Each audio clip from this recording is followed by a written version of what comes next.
Yeah, I've been channeling since 2015, and that was kind of preceded by work with yoga, shamanism, Reiki, and various metaphysical studies. You could say I had some different teachers helping me along the way, and being introduced to channeling, I felt the instant connection. And as I started to share, it expanded with time and has become, has always been since then, one of my main interests. And I also like to study many different spiritual paths of yoga and astrology, and continuing to merge them all together. And um, so, yeah, I've been offering channeling on YouTube for a while. You could, and I've been working on some books as well. The first books that I've released were just channeled transcripts from the Pleiadian Council's teachings, and well, they were intentionally directed, you could say. So, working with a small group of students of mine, the first book, first and second book emerged, and their teachings for living a heart-centered life and understanding metaphysical principles to be in alignment and open up your own psychic connections as well.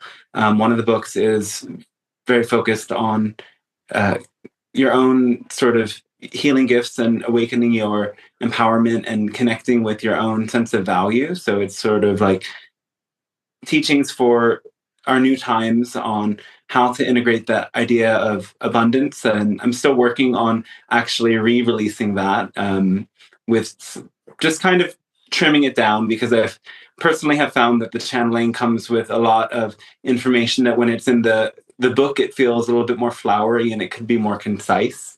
In any case, I've also been working on some rebranding of the website and making that more clear, and releasing new books that I've written personally from my experience beyond channeling. So it's a phase of new beginnings and showing up to the world in a new way. You could say it's been very beautiful, and I just love doing this because I find that it helps people to discover these truths within themselves, and the people I've worked with and offered this to always come up across the other side more enthusiastic for life, and finding a lot of changes take place with the information they're able to integrate.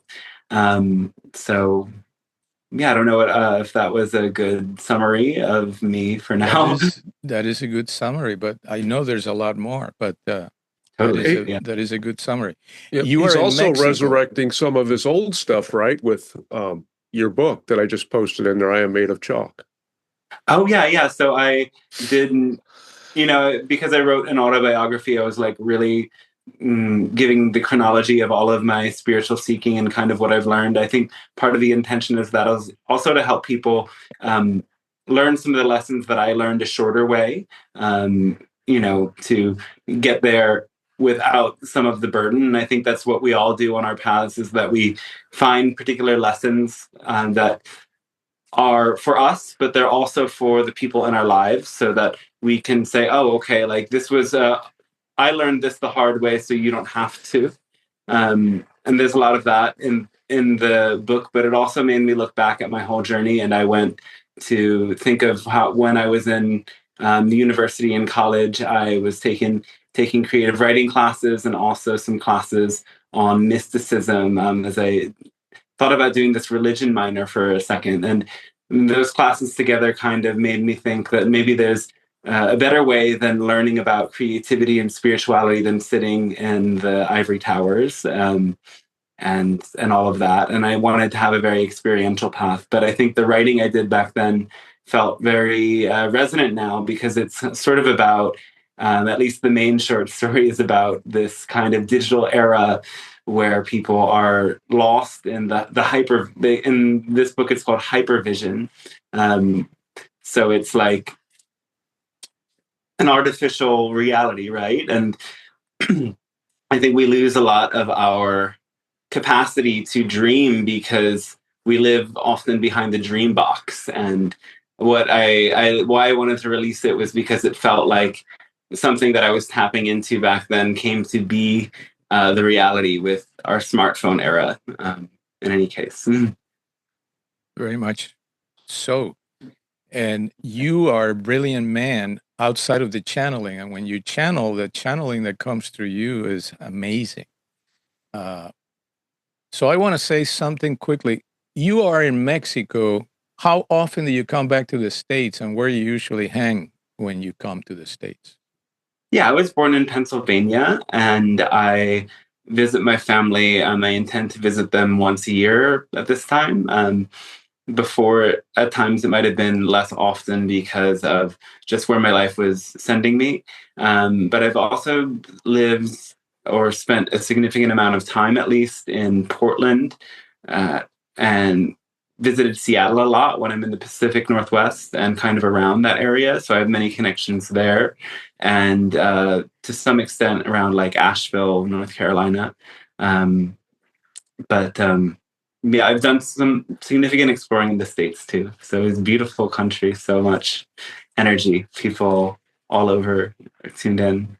So the next time that you come and you're going to be doing some events, please let us know as well. Yeah, I mean, that's part of the vision that I sometimes forget about it. Once all of the books and this is kind of complete, of course, in-person events and networking, connecting. Are you getting some interviews on YouTube? You know, people asking you to come and that sort of thing. Is that happening? Yeah. I've been on a show. It's led by some Icelandic people I've met. They talk a lot to both kind of spiritual practitioners and artists. So it's a mixed show about music and awakening. They're based in Iceland. It's called the Huiki and Flameus show, I believe. So the first interview I did with them was more kind of philosophical and personal. And I think tomorrow we're doing the recording again. It will be more focused on channeling, and I will probably channel for them. So that'll be interesting too. I see. Send us a link, if you may, and Ray will post it. Some of you may be interested and available to Totally connect to that as well. With that, yeah, I'll find that one too. We are turning the floor to you, and you can. Yeah, excellent. I'll tune in and let the guides come through. Thank you.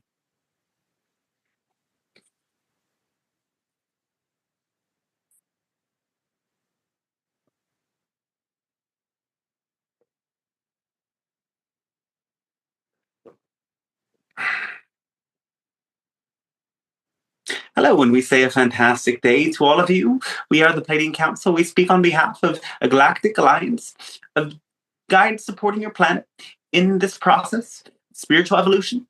And we are very excited to always come together with you. It is of great value to us, and we deepen in connection to the source through our reflections.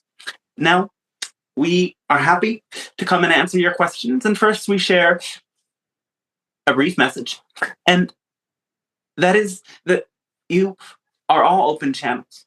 And when we step through those who speak, you may feel our presence, and you may know our presence, and you may come to live knowing the presence of the living consciousness around you in each and every moment. Because it isn't just through the subtle energy that consciousness speaks. The whole world is alive. And so as you gaze to the trees, take a moment to imagine what each leaf is saying. If you listen close enough, you'll hear that each is vibrating its own specific hum. And together they create an orchestra. And in this way, you might feel the presence of the life around you and even receive messages from realms alive and cohabitating your earth plane. This realm of nature spirits is present and with you, and you often interact with their world without knowing it. Paying closer attention and listening to these subtle signs and making acts of communication and listening allows you to interact with that realm just as much. Beyond that, you know that beings like ourselves are present for interaction with you, and many of you meet us in your dreams and through channeling and all sorts of other means. Though we want to remind you that there is a living consciousness that exists that is very terrestrial, and in fact, in your own personal realities, that is alive and you can just as much interact with.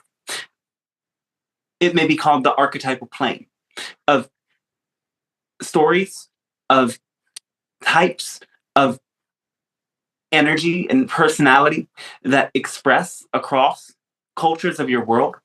And whether or not you are versed in this archetypal plane, you may often channel or interact with certain archetypes alive within the human consciousness.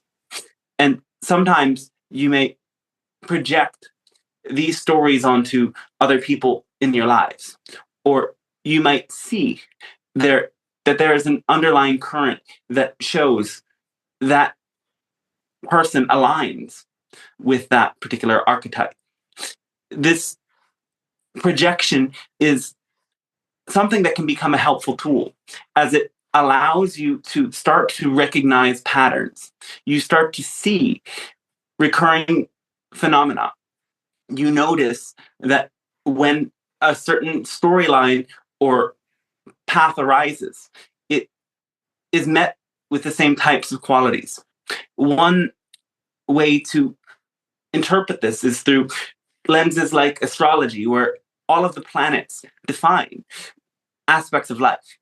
And this is not the full scope of all of the different archetypes that you may be witnessing. They live in the stories that you tell in your own creativity. And as you witness your own capacity to tell stories, you might find these archetypes alive within them before you even recognized what you were pointing to. And so we invite you to also open up a relationship with these beings, with these stories and the beings alive within them. The ancient stories that have been told by your ancestors across the world are alive and can be channeled and reinterpreted just as much as well. And yes, within these stories are also realms of angels and demons. And these beings are just as much present when you open up the gates of communication. And while they are often opposed in various mythologies, they ultimately are not completely different from each other. Those of the angelic realm are those that support you in connecting to the energy of the source. Those of the other realm that some have labeled demons are beings that help you to manifest some of that energy into this physical reality. The idea is that you may always be in interaction with these beings, yet not all of them are ill-intended, and certainly not all of them have your best interests. But the truth is that they align with your own core vibration. And so this goes to show that while whatever you do, you may be interacting with an invisible world of other beings, you are the one who makes the choices. And you are never necessarily, in that sense, possessed by anything other than the belief systems that create the resonant vibration that allow you to interact with all of the beings from all of the different planes. And so you, as the creator of this experience of your own life, are weaving a vast brush on a canvas. And the colors are the different energies that you channel from many realms. You have signed up, in a sense, to have these soul contracts before your incarnation. And so if you have the agreement, don't question it. Simply question, what is its purpose? And in that way, you can paint on the canvas with all of the energies before you, and you can understand the purpose of each and every relationship that you have developed with beings from all of the realms. And indeed, the most important beings that you interact with are the other humans in your lives, as this is where you have the greatest power to create. And so you must notice, how does the energy that you channel into your own being and consciousness ripple out into human realities? This is the litmus test. If the interactions that you conjure on cosmic planes are of benefit, or if they are something to be halted, as indeed you will see ripple events take place from every cosmic interaction that takes place in the inner meeting room when you tune in and allow yourself to open to all that is within you and all of the portals to other realms that are inside. So we thank you for allowing us to share this message with you at this time. And now we would ask, in which ways can we be of support with your questions, comments, musings, and inquiries, beginning whenever you would like. Ray, go ahead, please. Yes, and thank you very much for that. I found that a very interesting message. I know you talked about recognizing the patterns and phenomena. I'm assuming that synchronicity would be one of those, and that may mean different things to different people. Yes, synchronicity is your own connection to the creative consciousness of Source. It's showing you the repeating patterns, and also it's interacting with the meaning that you've created for those patterns. So you can consider it in that way a co-creative process. The meaning that you create with your own belief systems is part of what entrains the specific synchronicities that you manifest. Okay, thank you. Are the synchronicities common in other physical realities as well as a method of expression for things that are important or being in the flow? Yes. Synchronicity is a key to existence itself, as like attracts like and resonant vibrations come together. Cool. Thank you very much.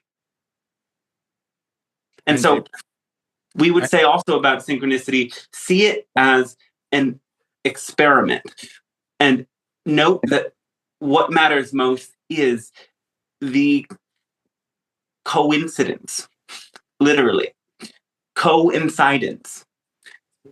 There is no such thing as a real coincidence. It is all synchronicity. So, meaning the moment that you see something outside of you take place, perhaps you are in the kitchen and a friend of yours knocks a cup off of the table. What were you thinking in the moments leading up to that and when the cup itself broke? There are many streams and currents that ride together and coincide at particular moments because there is a resonance that is being communicated. Sometimes the cup breaking is pointing to something that needs to be let go of, and your mind was focused on that in the moment the cup broke. Of course, this isn't universal. Most of the meaning of this is felt. And of course, it follows that sometimes you create a negative synchronicity by applying negative meaning to the coincidence. A certain number is defined as unlucky for a particular reason. But we would encourage you to certainly know, what are your bad omens and why are they bad? Because omens being inherently negative is a way that you set yourself up for a loop of paranoia. An omen being a warning of something is helpful. That's a positive sign. That, for example, you're being redirected in a better and more important area. Such as, for a moment, the channel was having a thought. I am moving too fast. And in the same moment, there was a young girl riding a motorcycle. She didn't have an accident, but she encountered some thing in the way that made her stumble for a second. That looked bad, but it was a positive validation. I am moving too fast was correct. The idea was take a moment to slow down because otherwise you might encounter some turbulence. Now, other sorts of negative synchronicities you might label as mistakes when you, for some reason, miss the bus or an obstacle delays you. And in these moments, it's always important to ask yourself, am I being delayed or interrupted to somehow protect me or lead me in a better direction? Because these are the moments where your own deliberate choice to open rather than narrow the field of possibility is what allows your vibration to stay resonant with the next best solution for you. And in that way, even a negative synchronicity is a positive experience when your mind is open to that possibility. Wow, that was quite the detailed answer. I appreciate that. I can't wait to listen to that one again. Thank you. Angie, please. Hi, thank you so much for being with us. My question actually, I have shelved because Ray's has sparked a new question regarding synchronicities. I had always had the impression that synchronicities was, so to speak, the universe giving you a message or getting an answer or anything along those lines. But then I started to have these strange experiences with synchronicities where they seemed to be confirming things that weren't true, but they were very much like knock you over kind of synchronicities. But in hindsight, they were not true. So I had asked others about this, and other people or other sources were saying no, synchronicities aren't talking to you or aren't answers or things of that nature. All they are is a reflection of your current state. So if you're thinking something at the time that isn't true, it's just going to corroborate what you're thinking. So that was a bit confusing to me, and it makes me not sure how to perceive synchronicities since then, because if that's the case, how do you know if it's just confirming what you're thinking that but isn't true versus you getting a corroboration that something is in fact correct? That type of, I don't know, it's just very confusing to me. So I would love any kind of clarification you could give me on that. Well, our interpretation of this is that the synchronicity was a sort of permission slip that allowed you to deceive yourself, if you get what we're saying. Why? Well, why would the whole scenario be? In this sense, is revealing that you wanted something to be true. Mm-hmm. So what the synchronicity was pointing you towards was this idea of wish fulfillment, that you may look for all evidence possible of the things that you want to be true. That's natural. And if you don't check that faculty, the synchronicity will usually corroborate the wishful thinking and wish fulfillment. So you might be really battling against a voice inside you that says, I want cheesecake. Another voice might say, today you're on a diet.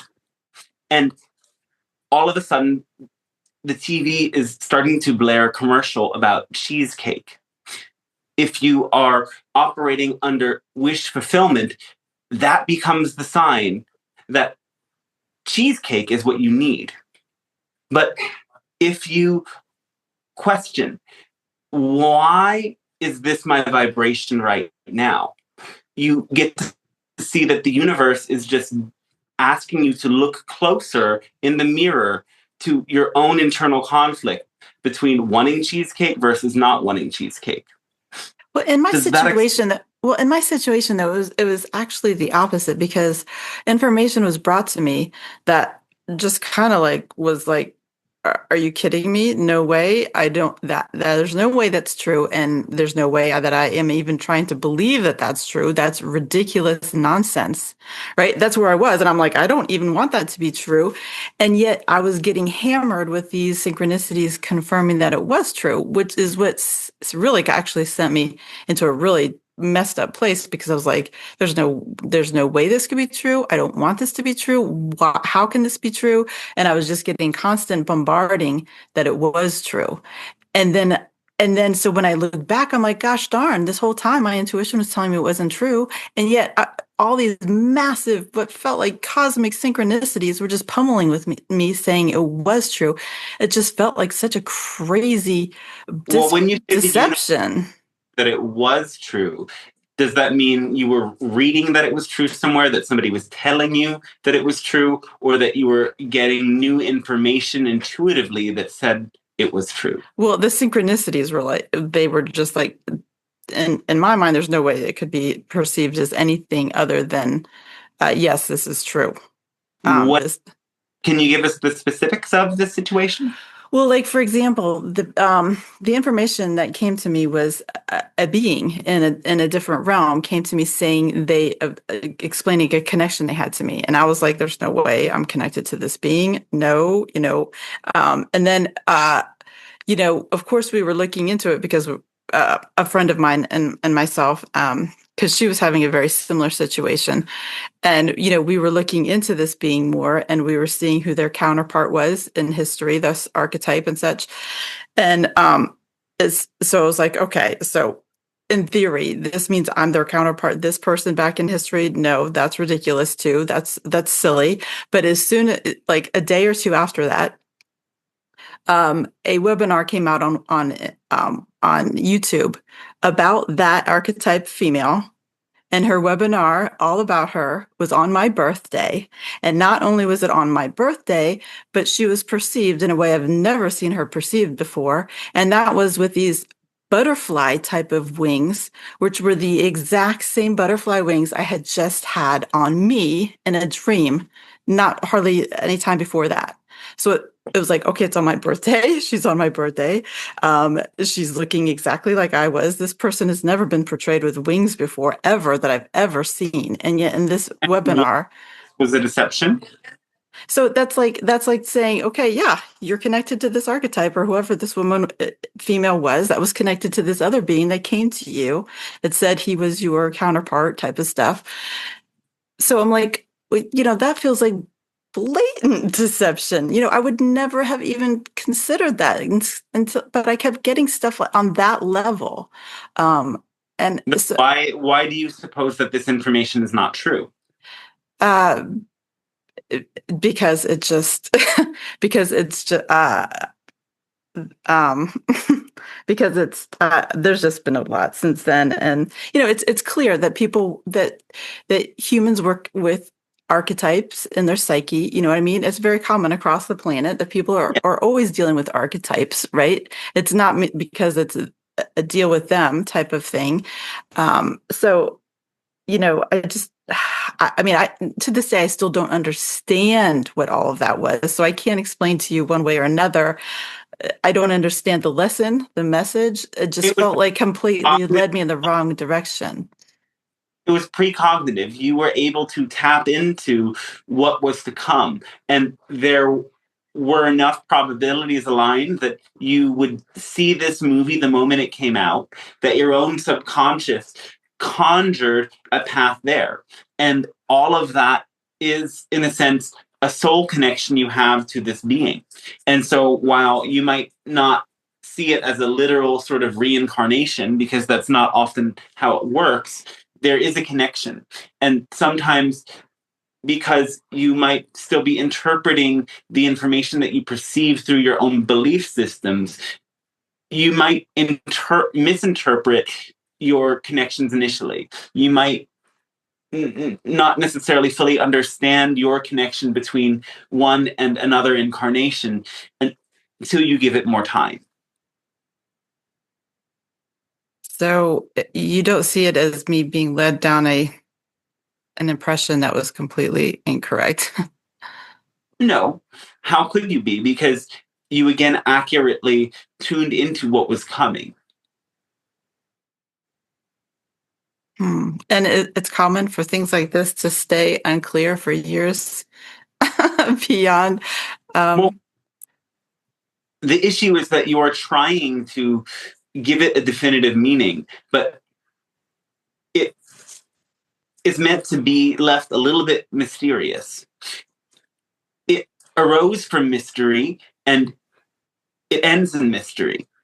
You cannot fathom and encompass the entire depth of your own soul in any given moment on earth, because that is not the parameters of this incarnation.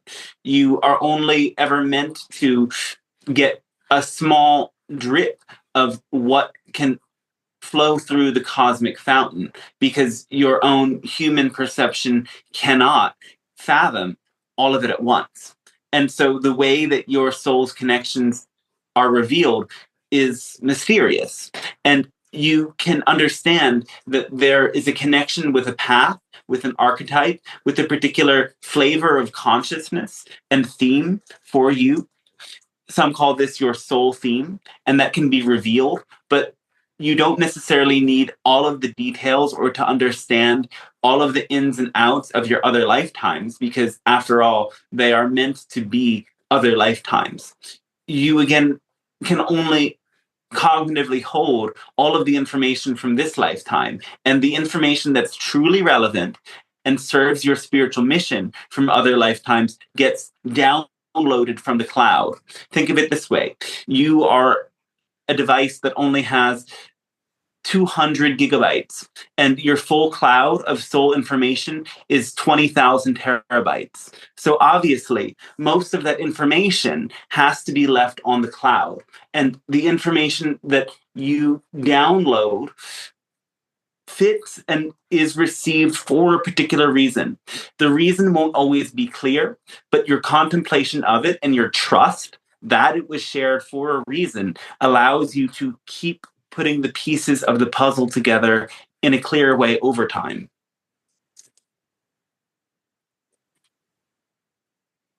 Thank you very much for explaining that. I really appreciate it. Oh, yes, sir. Thanks to you as well. Heidi, please. Hello, Pleiadian Council. Hello, welcome, yes. I appreciate your taking this time. I wanted to ask about a dream that I had just recently. And it was 2 dreams back to back. And I'm just going to be very brief with it. So I was in another room in my house, which was the room that I grew up in. And it now, when another family member sleeps, one of my children sleep in there. So in the dream, I was in that room, actually where they would have been at that time, because we were both sleeping.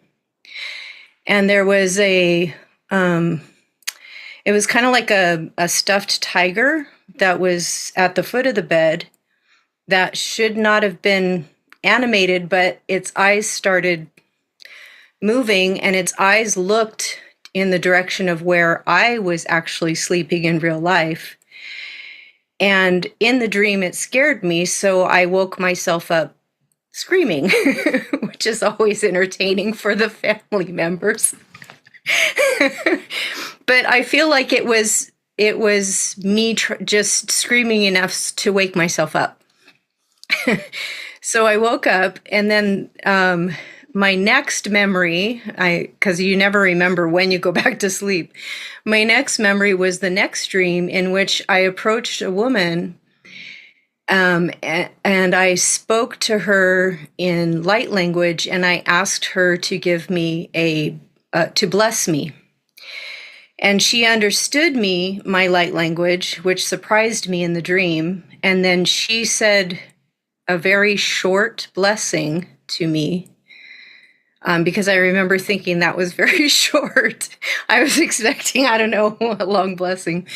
But I woke up with about 2 minutes of light language just coming out of me, and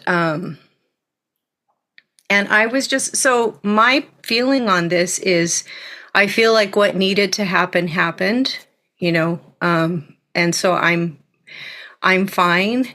I'm just asking if there's any insight, or if anything comes up that you feel I could benefit from knowing. Let's rewind a bit to the tiger dream. What led up to that moment? Who were you interacting with, or how were you feeling? The first memory I have of the dream is just my placement in the room, and that I was looking at the tiger, but my placement in the room was where my daughter sleeps right now. Yes. So since then, I've kind of wondered, I wonder if I was in dream state working with her in some way. Would you say that you felt connected to childhood in some way in that moment? My childhood? Yes. That did come up, because I once slept in that room, actually in the same place. My bed was in the same place that her bed is now. So we would say this room is representing more of a return to your childhood. And the idea of the tiger is connected to predator energy. So it's also connected to the deep unconscious, a place where you sometimes store the trauma of shock. And the fact that it was not a real tiger at first is suggesting something about seeing consciousness within the inanimate.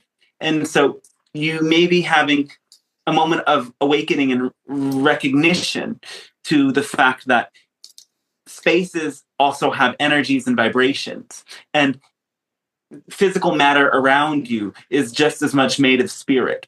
And in a way, this awakening is uncanny.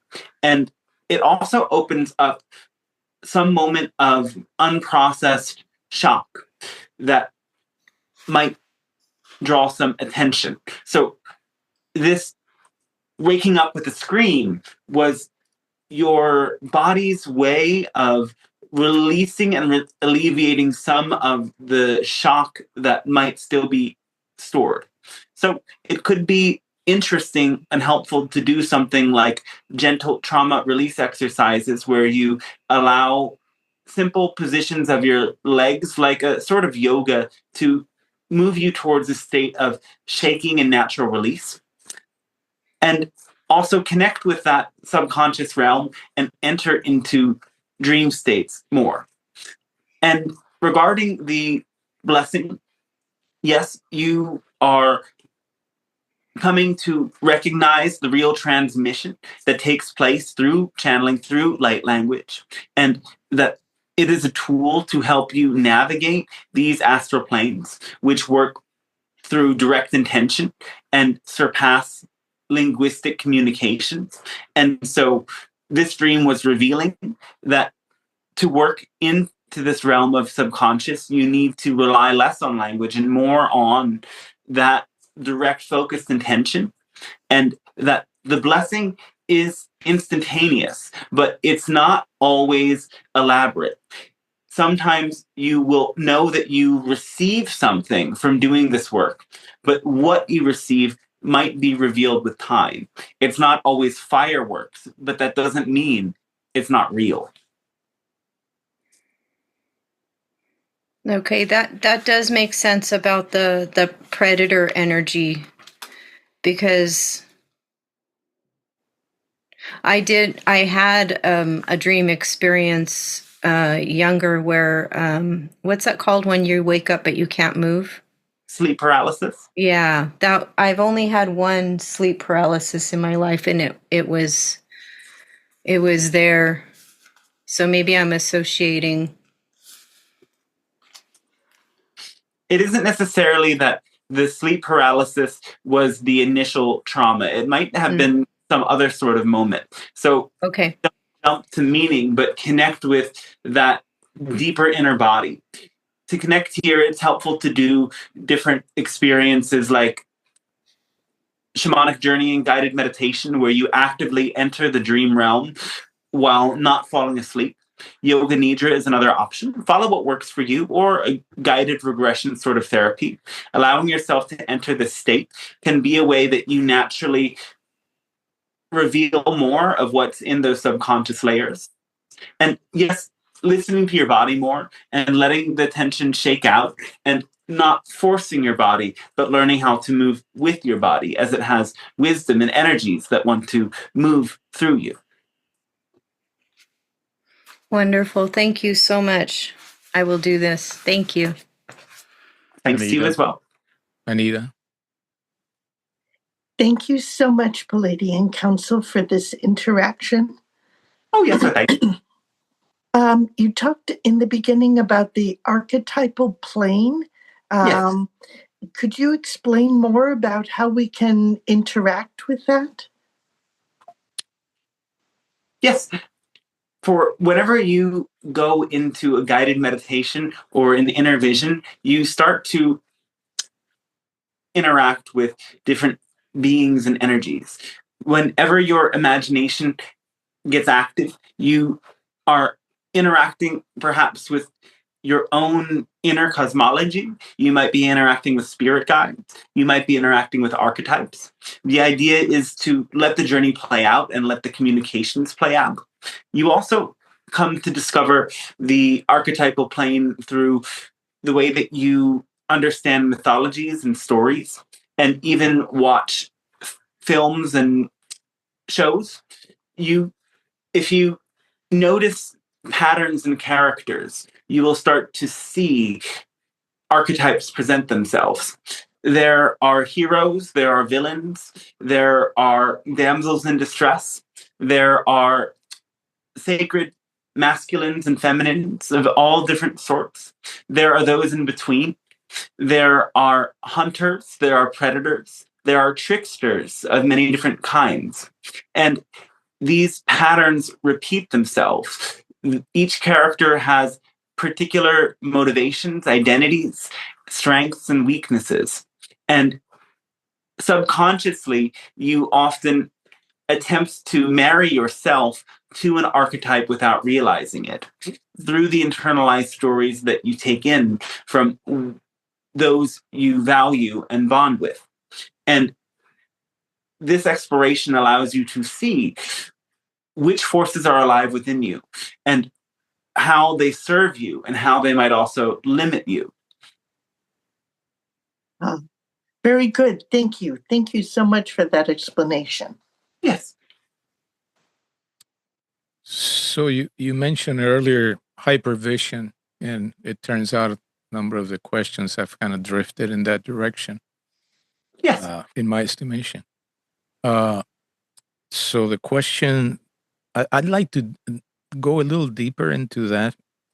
In my experience and that of many people that I in contact with, they're seeing many things. They're happening in dream times or awake times. They're here, they're there. You may remember at times not. The inner senses are more active in everybody, and that can be overwhelming, and it can feel intense and disorienting, and so that's, to some extent, like you explained earlier, can be discussed in the sense of what is it that we actually can process, which has a certain set of limitations. So my question is, what we can do to try to see all of that information that we are receiving more perhaps as in the periphery, and maintaining a focus, a focal point always, and just, keeping that a little bit less in the center, because that can be very disorienting. That's Well, my theory. we'll put it to you this way. You don't actually need less, you just need more meaning, because when the information that you see has clear meaning, it's easy to process and it's easy to integrate. So, in truth, there will never be less information. Information is in a state of exponential expansion, and it will be continuing to exponentially expand. And you might find that you know more and more and you're aware of more and more. And the idea is to understand not everything that's happening, but the mechanism behind why it's happening. Why are the events in the world taking place the way that they are? And our primary reflection of this is that people do not live in alignment with their heart. They instead choose domination. And we would say that this is the root of where there is struggle. The choice to domination itself isn't inherently wrong. And moral framing often makes your heart shaky. It makes you feel up and down when you face all of the meaning that is before you. You must recognize that your heart creates the meaning. And so you have to learn to expand your heart. Meaning is not inherent, but you can find the positive meaning within it when you understand how to, in a sense, diagnose the situations at hand. And all of them trace back to this greed, this hatred, and the deep fear at times that present themselves in the human psyche and lead to acts of domination and attempts at harvesting energy for selfish gains. And so, by being the solution to that, living a heart expanded life, of giving of your energy to the betterment of the world, of recognizing wherever there is misunderstanding and conflict, there is ignorance at foot. And you become the solution when you bring the light of awareness and intelligence into that situation. So it's important to then distinguish between what content is just information and what content is synthesizing and empowering. Synthesizing meaning it allows you to not necessarily notice there's a lot of dots out there. It instead connects the dots. It allows you to see the patterns. Things like the news aren't necessarily evil, and they aren't necessarily simply by mode and motivation inherently designed to enforce anything other than a sense of confusion. It's intended to be overwhelming.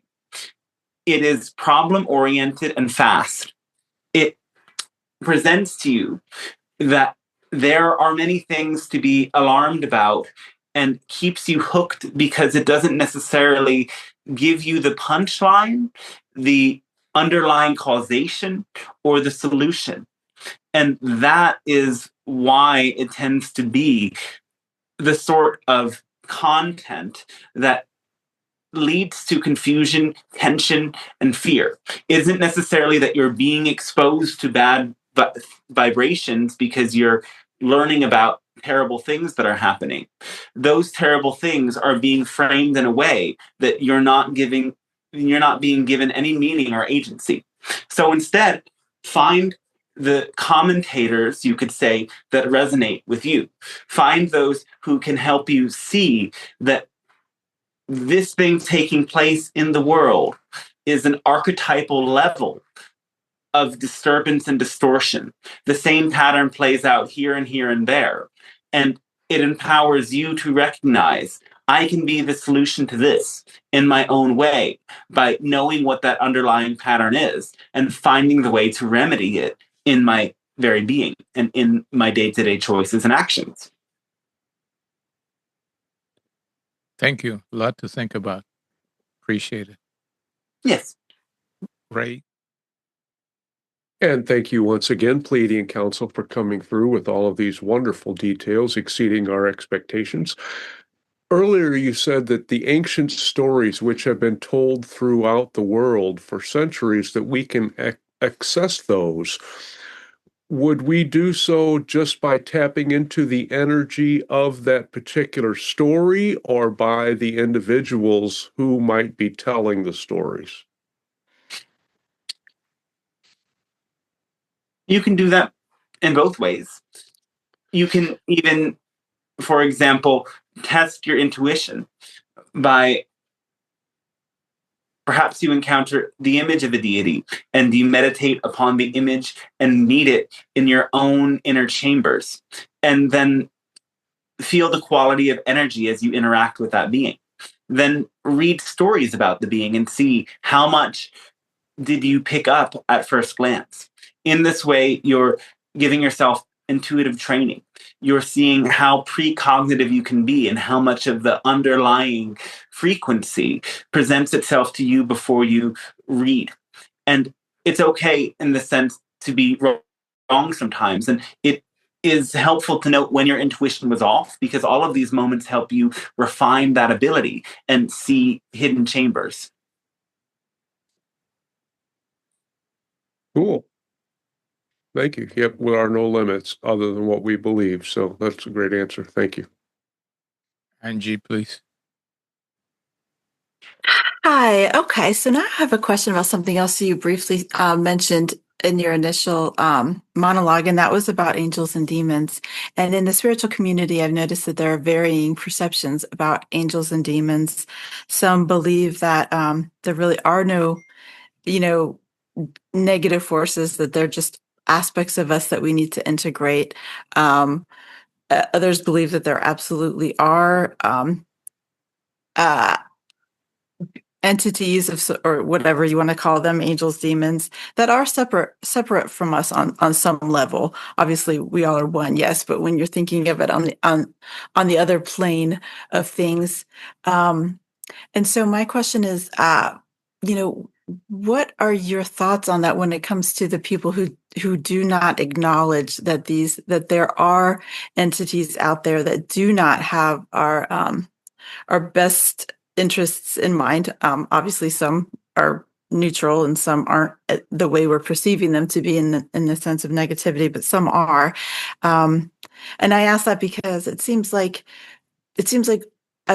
almost like a disservice to humanity at this time to not even realize that they're out there and that there really are, thought patterns or energy waves or whatever you want to call these negative quote unquote demons that really are interfering with us on levels that we don't understand. It's like, it's nothing obviously to be afraid of. To me, it's like as soon as you're aware that they actually do exist and that it isn't necessarily an aspect of me that just needs to be integrated, it seems like it would just make the whole process a lot easier and more coherent. Let's spell this out clearly, because both of these ideas can be true, that what you think is a demon is something inside of you that needs to be integrated. But there also are outside forces. And in almost all circumstances, when an outside force comes inside, it happens through resonance. So that means that your own inner parts and beliefs have created a similar vibration to that outer demon to allow for a synergistic relationship to take place. And so yes, you, in these cases, you must address that there is something outside coming in, but you don't actually move through the healing completely until you recognize that there was something inside that was the magnet for it to latch onto, if that makes sense. Mm-hmm. So now, most of the time, interference from these entities is very subtle. And when you recognize and face it and realize what it hooked onto, it disappears. The cases that might be alarming are for individuals who find themselves completely losing control for periods of time. This could be in a state that was facilitated, you could say, by alcohol or drugs, or it could be through a sudden psychosis that doesn't necessarily have a clear origin. There's usually a trigger, but in any case, these might be episodes in which one is speaking languages that we wouldn't call light languages because they are not necessarily light in their intention, or might be moving erratically and uncontrollably. This sort of episode is often connected with a darker entity, but is not always associated with it. And so we would say, unless you are finding yourself absolutely losing control, it's more helpful to think there is something inside of me that needs to be met and integrated than to look to an outer source of this attachment. Now, interference patterns aren't necessarily always demons. Sometimes you have created your own living demons inside of you. For example, they might be attitudes and personalities. If, for example, you live with somebody who might be manipulating or abusing you, you create a personality or a frequency that helps you deal with that circumstance. There are many other different challenging circumstances that might compel you to create a new personality. The issue is that once you create this version of yourself that you must perform and you leave that circumstance, this phantom of a past self still lives at some level of your psyche until you address it. And so these sorts of phenomena might be experienced as archons. In a way, you've created another version of yourself that you haven't necessarily let go of. And in allowing yourself to confront the values and the belief systems and the feelings that were trapped and held back behind the walls of that new personality, there is a deep release and relief. And oftentimes this is enough to break a seeming interference pattern.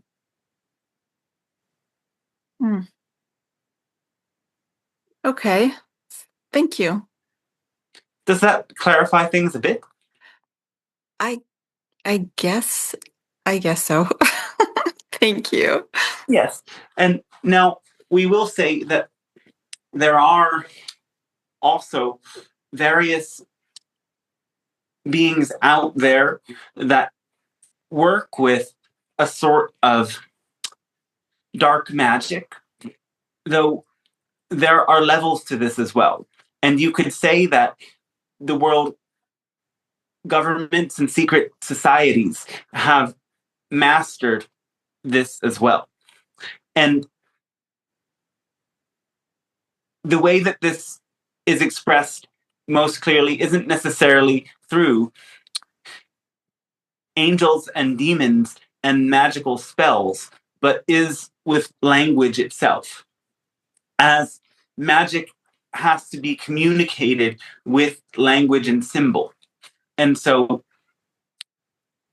this is the area where you might start to wake up what are the stories that are being impressed upon others, and why are they being impressed? In any case, we would assure you that while angels and demons both exist, you need not fear them, because in the end, all are one. In order for angels to exist, demons have to exist as well. That is the law of correspondence. For everything, the other extreme and pole is expressed in this dimension, in this realm. And this is why when you confront your demons and meet them with compassion and acceptance, rather than fear and aversion, they often dissolve. And you might find that an energy such as a sickness, an emotion, or a trouble that arises within your field or in your life that at first seemed demonic later becomes angelic as you get to know it, release it, and move through it. I guess the reason I ask is because I've had, I'm familiar with the definitely, triggers. They are triggering my inner demons, not somebody else's, So I do understand how things are in resonance in that respect. It's triggering me. I'm in the resonance of it. But I feel like I've also had other experiences that are so, so I'm familiar with, parsing it out and where am I in resonance with this, that kind of thing. But I've had experiences too that are just so out there that just felt so like I can't even fathom that I would have a resonance that matches that. I know that sounds very naive to say, but I mean, like I said, I am familiar with the notion of what you were speaking of, that we're in resonance of, we're almost like magnets to it, and some of these things were just so not. I can't even imagine how I would be. So I'm wondering if that's a different kind of thing that you're distinguishing, something else versus just something I'm magnetized to. An inner experience or something that you witnessed with other humans? No, yeah, it was an outside experience. It wasn't with other humans per se, but it wasn't just, my inside thoughts or something like that. No. And what in particular happened? Well, it's kind of a crazy situation, but it was an online experience, so it was a digital experience. But what came back at me was just so, just appallingly shocking, and like I could never have. I cannot imagine me being in the resonance with something like that. So I figure, are there energies negative on the negative polarization that can work through like digital media, that kind of thing. You know what I mean? I know some channelers, they clear their space before they do it, and they make sure that they clear all of their digital, and computer and everything like that. So it makes me think that sometimes these things are able to get in and interfere on a hijacked kind of level, like on a platform. I don't know. It was just such an alarming and stark experience compared to other things. And so what we will say is that you have the experience of this nature so that it reveals something in you. And so why it happened is to reveal your response. What did you feel, and how did you get to perceive yourself in a different way because of this experience? Okay, I'll have to think on that. So it's not necessarily that I matched that, but it was with the intention of revealing something, unearthing something. Remember what we said, that there's a correspondence. For everything, there must be an opposite. And so that means that the more resonant and clear your own energy becomes, the more you have to develop the capacity to hold the space for chaos. Not necessarily to enter chaos, but to learn what it means to be able to coherently hold your frequency, even as others allow themselves to fall into entropy or chaos. And this means that you meet trickster spirits and you get challenged because you're supposed to. Because if you want to learn about the angels and your guides, you have to understand the nature of the tricksters and see the complete realm of possibility that takes place in this spiritual journey. And so, certainly, many who go down this path will have to at one point hold space for someone who loses it to an entity, not because you are meant to necessarily be a demon hunter or that you deserve that experience, but because that is a step on the path of mastery if this is what you want and you sign up for. And so just as much you could see this experience as a challenge. Do I necessarily want to be as aware of the spirit realm as I thought I was? Because for many, there is great enthusiasm and excitement in opening to all that is out there, up until the moment that they recognize not all energy that I can channel is necessarily something I want to channel. And for some, this comes as an invitation to pause, and some completely close the door and decide to become born-again Christians. And whatever is interesting for you, we support that. We wouldn't suggest the latter, but again, everyone has their own response. And for most, it is an invitation to pause and reflect. I might want to be more careful before I open certain doors. And I need to also be able to sit with people who lose it when the doors open. That makes a lot more sense. And it's interesting that you brought up tricksters. That definitely has become a theme in my life. So that makes a lot of sense. Thank you for clarifying that even further for me. I appreciate it. Yes, our thanks to you as well. We thank the Pleiadian Council for giving us all this information. Beautiful session. You have answered every question and gone beyond what the original inquiry has been in every instance. Thank you. A great thanks to you as well. It has been a pleasure to co-create with all of you in this way. We thank you for allowing the bridge between our realities to be open in the ways that it serves all. So, a fantastic rest of your evening then. Thank you. Thank you. Okay.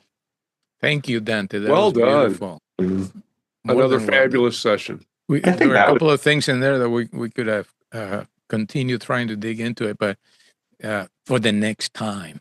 Yeah. That will I love these topics here. It's always so interesting.